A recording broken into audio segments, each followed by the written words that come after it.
الحمد لله رب العالمين أشهد أن لا إله إلا الله وحده لا شريك له وأشهد أن سيدنا ومولانا محمدا عبده ورسوله أما بعد فأعوذ بالله من الشيطان الرجيم بسم الله الرحمن الرحيم سيقول المخلفون إذا انطلقتم إلى مغانم لتأخذوها ذرونا نتبعكم يريدون أن يبدلوا كلام الله قل لن تتبعونا كذلكم قال الله من قبل فسيقولون بل تحسدوننا بل كانوا لا يفقهون إلا قليلا قل للمخلفين من الأعراب ستدعون إلى قوم أولي بأس شديد تقاتلونهم أو يسلمون فإن تطيعوا يؤتكم الله أجرا حسنا وإن تتولوا كما توليتم من قبل يعذبكم عذابا أليما ليس على الأعمى حرج ولا على الأعرج حرج ولا على المريض حرج ومن يطع الله ورسوله يدخله جنات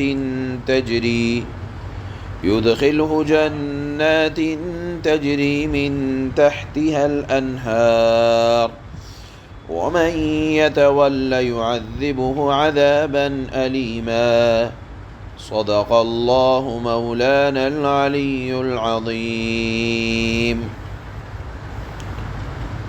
اس وقت یہ 3 آیتیں تلاوت کی گئی ہیں۔ ان 3 آیتوں میں سے پہلی 2 آیت کا جو مضمون ہے وہ یہ ہے کہ سورت کے اندر جو ذکر چل رہا ہے وہ یہ کہ اللہ کے نبی نے جب سن 6 ہجری میں 1500 صحابہ کے ساتھ عمرے کا ارادہ کیا تو آپ کو عمرہ کرنے نہ دیا گیا، اور اللہ کے نبی نے جب عمرے کے لیے چلنے کے لیے کہا تو اس وقت آپ نے اعلان عام فرمایا۔ آپ کو شبہ تھا کہ شاید لڑائی ہو جائے، اس لیے آپ چاہتے تھے کہ میرے ساتھ مسلمانوں کی ایک بڑی تعداد چلے، لیکن کچھ منافقین جو مسلمانوں کے بھیس میں تھے انہوں نے یہ کہا کہ اگر ہم جائیں گے مارے جائیں گے، اور یہ جا رہے ہیں ان کو جانے دو، یہ بچ کر نہیں آئیں گے۔ اللہ نے ان کی برائی بھی بیان فرمائی۔ اللہ کا کرشمہ کارنامہ یہ ہوا کہ اللہ کے نبی صلی اللہ علیہ وسلم واپس ایک بشارت کے ساتھ تشریف لائے مدینہ منورہ۔ کیا بشارت؟ کہ آپ کو مال غنیمت بھی ملے گا، اور فتح مکہ بھی ہوگا، اور فتح مبین بھی ہوگا، اور اس فتح مبین سے پہلے مال غنیمت بھی آئے گا۔ چنانچہ اللہ کے نبی صلی اللہ علیہ وسلم جب واپس مدینہ منورہ پہنچے تو آپ ابھی جہاد کے یا جنگ کے کپڑے اتار ہی رہے تھے کہ اللہ کے نبی صلی اللہ علیہ وسلم کے پاس حکم آیا کہ اے نبی چلیں، خیبر کی طرف چلیں۔ وہاں کے یہودیوں نے چونکہ غزوہ احزاب کے موقع پر مدینہ کے اوپر خندق جس جنگ کے اندر اللہ کے نبی نے کھدوائی، اس میں یہ یہودیوں نے پورے ارد گرد کے رہنے والے کافروں کو لے کر چڑھائی کی تھی۔ اللہ کے نبی سے اللہ نے فرمایا کہ اب ادھر کی طرف کا رخ کریں۔ یہ خیبر وہی ہے جو حضرت علی کرم اللہ وجہہ کے ہاتھ پر فتح ہوا۔ تو اللہ نے فرمایا کہ اے نبی دیکھیے اب آپ جا رہے ہیں خیبر کی طرف، یہ منافقین آپ کے ساتھ چلنا چاہیں گے، اور ان کا مقصد یہ ہے کہ خیبر کا قلعہ یہ مالداروں کا قلعہ ہے، اور آپ کو اللہ نے مال غنیمت کی بشارت دی ہے، کامیابی کی بشارت دی ہے حدیبیہ کے موقع پر، تو یہ منافقین اب آپ کے ساتھ چلنا چاہیں گے۔ ان کا مقصد جہاد میں شرکت نہیں ہے، ان کا مقصد یہ ہے کہ اب جو مال غنیمت ملے گا، اب جو مال آنے والا ہے، اس میں ان کا حصہ ہو جائے، بٹوارہ مل جائے۔ اللہ نے یہ بات وحی کے ذریعے سے اپنے حبیب کے پاس پہنچوائی کہ یہ آپ کے ساتھ کہیں گے چلنے کے لیے، اور اللہ نے ارادہ کر لیا ہے کہ یہ آپ کے ساتھ نہ جائیں۔ کیوں نہ جائیں؟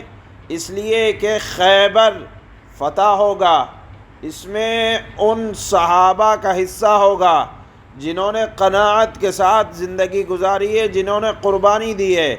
قربانی دینے والوں کا حصہ ہوگا۔ یہ تو مدینے میں رہ گئے تھے، یہ نہیں گئے تھے حدیبیہ، انہوں نے قربانیاں نہیں دی ہیں، یہ تو عذر کر کے بیٹھ گئے تھے کہ اگر ہم اللہ کے نبی کے ساتھ چلے جائیں گے ہمارا کاروبار ختم ہو جائے گا، ہمارے بچوں کو کھانے کے لیے کون دے گا۔ انہوں نے تو یہ چھوٹے چھوٹے عذر کیے تھے۔ اے نبی، ایسے منافقوں کو آپ اپنے ساتھ نہ لے جائیں، اور یہ کہیں گے آپ کو کہ اللہ نے تو نہیں کہا۔ آپ فرمائیں کہ اللہ نے کہا ہے، اور اللہ اپنی بات کو بدلہ نہیں کرتا، اور نبی کو کوئی تم سے حسد نہیں ہے کہ وہ تمہیں مال غنیمت سے محروم کرے۔ یہ اللہ کا حکم ہے کہ خیبر کی جو آمدنی آنے والی ہے، مال غنیمت آنے والا ہے، یہ صحابہ کا حصہ ہے، اور یہ بات وہ لوگ سمجھیں گے نہیں، اور اگر وہ اس کے بعد بھی ضد کریں تو آپ ان سے کہہ دیں کہ بھائی خیبر میں تو نہیں لے جا سکتا، ہاں خیبر کے بعد اور بڑے بڑے مقابلے ہونے والے ہیں، اگر تمہیں چلنا ہو تو اس میں چلنا۔ معلوم یہ ہوا کہ جو لوگ صلح حدیبیہ میں شریک رہے، اللہ نے ان کی دلجوئی کے لیے اور ان کے اعزاز کے لیے خیبر کو فتح کروایا، اور فرمایا کہ خیبر ان لوگوں کا حصہ ہے مال غنیمت میں جن لوگوں نے قربانیاں دی ہیں۔ یہ بات اللہ نے آج کی شروع کی 2 آیتوں میں بیان فرمایا، اور فرمایا کہ اگر یہ پھر بھی ضد کریں تو دیکھو مقابلے تو اور ہونے والے ہیں، ان مقابلوں میں حصہ لے لینا کہ جہاں جان بھی جا سکتی ہو، یہاں تو اللہ نے فتح کی بشارت دے ہی رکھی ہے، مال غنیمت کے ملنے کا وعدہ کر ہی رکھا ہے۔ ان کو اس وعدے پر یقین ہے کہ مسلمان اب کامیاب ہو کر آئیں گے، مال غنیمت آئے گا، اس لیے مال لینے کے لیے یہ خیبر میں شریک ہونا چاہتے ہیں۔ منافقین جو جانے سے رہ گئے تھے، آپ منع فرما دیں۔ یہ اللہ نے آج کی آیت میں حکم دیا، اور پھر اخیر کی آیت میں اللہ نے فرمایا، ایک جنگ کا اصول بیان کر دیا کہ جو کمزور ہیں ان کے اوپر جانا فرض نہیں، جو نابینا ہیں وہ نہیں جائیں گے، جن کو چلنا نہیں آتا، لنگڑے ہیں، پیر میں کوئی لنگ ہے، جہاد میں وہ حصہ نہیں لے سکتے۔ جتنا کر سکتے ہوں اتنا کریں۔ یہ اللہ نے جنگی اصول بھی اخیر کی آیت میں آج بیان فرمائے ہیں۔ چنانچہ پہلی آیت میں اللہ فرماتے ہیں، سَيَقُولُ الْمُخَلَّفُونَ إِذَا انطَلَقْتُمْ إِلَى مَغَانِمَ لِتَأْخُذُوهَا ذَرُونَا نَتَّبِعْكُمْ يُرِيدُونَ أَن يُبَدِّلُوا كَلَامَ اللَّهِ قُل لَّن تَتَّبِعُونَا كَذَلِكُمْ قَالَ اللَّهُ مِن قَبْلُ فَسَيَقُولُونَ بَلْ تَحْسُدُونَنَا بَلْ كَانُوا لَا يَفْقَهُونَ إِلَّا قَلِيلًا۔ مسلمانوں، جب تم غنیمت کے مال لینے کے لیے چلو گے، مراد ہے حدیبیہ کے سفر کے بعد خیبر فتح ہونے والا ہے۔ خیبر سن 7 ہجری میں ہوا، اور صلح حدیبیہ یا جو عمرے کا ارادہ کیا تھا اللہ کے نبی نے، وہ سن 6 ہجری میں کیا۔ گویا کہ مدینے آنے کے بعد فوراً آپ خیبر کی طرف نکل گئے۔ یہی اللہ فرما رہے ہیں، مسلمانوں جب تم غنیمت کے مال لینے کے لیے چلو گے تو یہ حدیبیہ کے سفر سے پیچھے رہ جانے والے تم سے کہیں گے ہمیں بھی اپنے ساتھ چلنے دو کہ مال آ جائے، وہ چاہیں گے کہ اللہ کی بات کو بدل دیں۔ اللہ کی بات یہ ہے کہ غنیمت قربانی دینے والوں کا حصہ ہے، مال غنیمت پیچھے رہ جانے والوں کا حصہ نہیں ہے۔ تم کہہ دینا کہ تم ہرگز ہمارے ساتھ نہیں چلو گے، یعنی جو منافق ہیں اللہ کے نبی کو حکم ہوا کہ اپنے ساتھ نہ لے جائیں۔ اللہ نے پہلے سے یوں ہی فرما رکھا ہے۔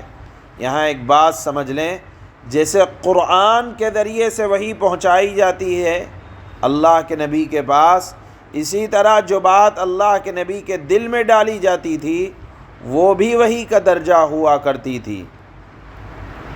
تو اللہ نے منافقین کے بارے میں جو فرمایا کہ نہ لے جائیں، اللہ کے نبی کے دل میں یہ بات اللہ نے ڈالی۔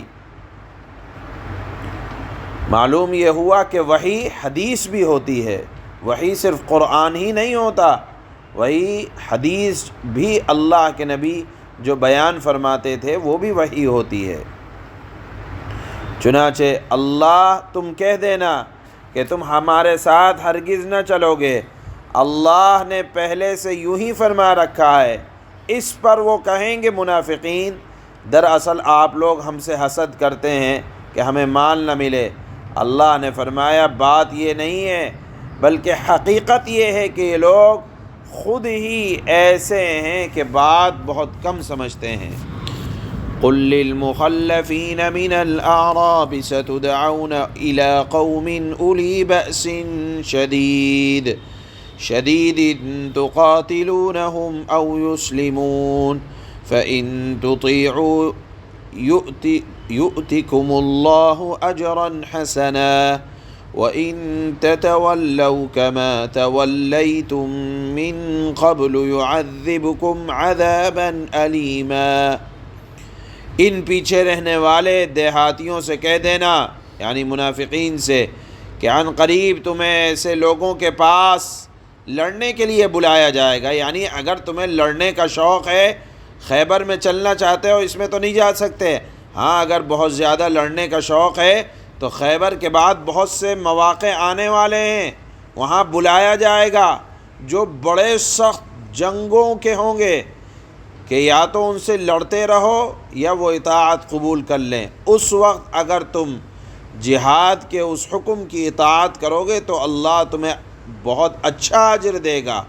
یعنی ابھی آزمائش کے امتحانات اور بھی ہیں، اس میں تو نہیں حصہ لینے دیا جائے گا، ہاں آگے مواقع آ رہے ہیں اس میں لے لینا، اور سمجھ لو کہ اگر تم اس وقت بھی منہ موڑو گے جیسے کہ تم نے پہلے منہ موڑا تھا تو اللہ دردناک عذاب دے گا۔ لیس علی الاعمی حرج ولا علی الاعرج حرج ولا علی المریض حرج ومن يطع الله ورسوله يدخله جنات تجري من تحتها الأنهار ومن يتول يعذبه عذابا أليما۔ اب ایک جنگی اصول اللہ بیان فرماتے ہیں کہ نابینا پر جہاد نہ کرنے کا کوئی گناہ نہیں ہے، نہ لنگڑے آدمی پر کوئی گناہ ہے، یعنی اگر وہ نہ جائیں تو کوئی حرج کی بات نہیں، اور نہ بیمار آدمی پر کوئی گناہ ہے، چھوٹ ہے ان کے لیے۔ اور جو شخص بھی اللہ اور اس کے رسول کا کہنا مانے، اللہ اس کو ایسی جنتوں میں داخل کرے گا جن کے نیچے نہریں بہتی ہوں گی، اور جو کوئی قیامت تک منہ موڑے گا اللہ اور اللہ کے نبی کی اطاعت سے تو اللہ اسے دردناک عذاب دے گا۔ سبحان اللہ۔